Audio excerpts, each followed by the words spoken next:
পাঁচ দিকে ফিরিয়া প্রস্রাব পায়খানা করা নিষেধ।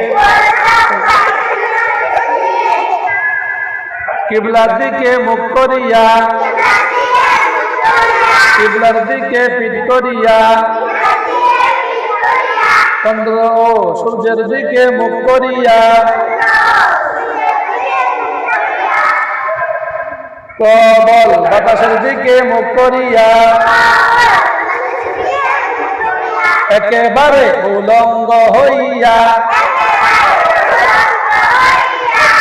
এইভাবে প্রস্রাব পায়খানা করা যাবে না, বুঝতে পারছেন? পাঁচ দিকে ফিরিয়া প্রস্রাব পায়খানা করা নিষেধ।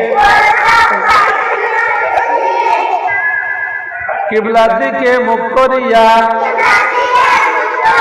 কিবলার দিকে পিঠ করিয়া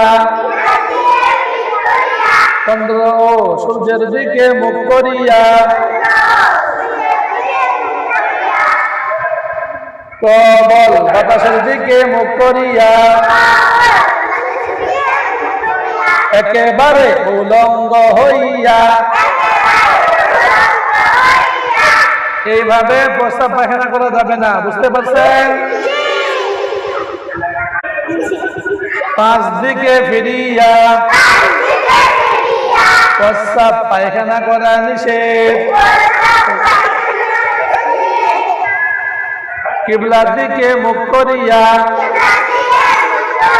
কিবলার দিকে পিঠ করিয়া চন্দ্র ও সূর্যের দিকে মুখ করিয়া প্রবল বাতাসের দিকে মুখ করিয়া একেবারে উলঙ্গ হইয়া এইভাবে প্রস্রাব পায়খানা করা যাবে না, বুঝতে পারছেন?